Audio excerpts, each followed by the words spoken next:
Welcome to Mala's Tamil kitchen. இந்த வீடியோவில் 5 நிமிஷத்தில் சாக்லேட் ஓட்ஸ் எப்படி செய்யுதுன்னு பார்க்கலாம் வாங்க. இது கிட்ஸ்க்கு வந்து ஆஃப்டர் ஸ்கூல் ஸ்நாக்காக நம்ம கொடுக்கலாம், ரொம்ப என்ஜாய் பண்ணி சாப்பிடுவாங்க.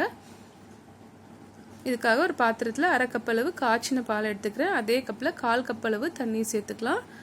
இந்த பாலும் தண்ணீரும் சேர்ந்து ஒரு கொதி வரும்போது இதில் 1/3 கப் மெஷர்மெண்ட்டில்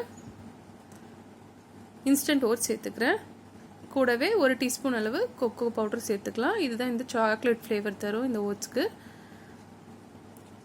இந்த கொக்கோ பவுடர் நல்லா இந்த பாலோட மிக்ஸ் ஆகிறதுக்காக நல்லா விஸ்க் பண்ணிவிட்டு 2 நிமிஷம் வேக வச்சா போதும். ஓட்ஸ் நல்லாவே வெந்துடும். இந்த மாதிரி நல்லா பொங்கி வரும்போது இது இன்னொரு தடவை ஸ்டிர் பண்ணிக்கலாம், அடி பிடிக்காமல் இருக்கும். அப்போ தான்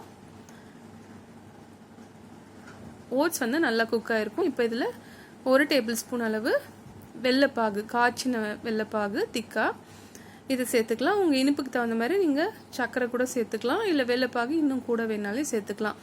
வெள்ளைப்பாகு சேர்த்துட்டு அது நல்லா மிக்ஸ் ஆகிறதுக்காக இந்த மாதிரி மிக்ஸ் பண்ணிவிட்டு ஒரு 30 செகண்ட்ஸ்லேயே நம்ம இதை ஆஃப் பண்ணிடலாம். இந்த மாதிரி கன்சிஸ்டன்சியில் இருக்கும். ஆஃப் பண்ணும்போது ஆற இன்னும் கொஞ்சம் திக்காக இருக்கும். இது மேலே நம்ம ஃப்ரூட்ஸும் சேர்த்துக்கலாம், பொடியாக நறுக்குன நட்ஸும் சேர்த்துக்கலாம். நான் இன்றைக்கி நட்ஸ் தான் சேர்த்துருக்கேன். குழந்தைங்களாம் ரொம்ப விரும்பி சாப்பிடக்கூடிய ரெசிபி. இந்த வீடியோ பிடிச்சிருந்தா மறக்காம ஒரு லைக் பண்ணிவிட்டு கீழே இருக்க ஷேர் பட்டன் கிளிக் பண்ணி ஃப்ரெண்ட்ஸ் அண்ட் ஃபேமிலியோட ஷேர் பண்ணிக்கோங்க.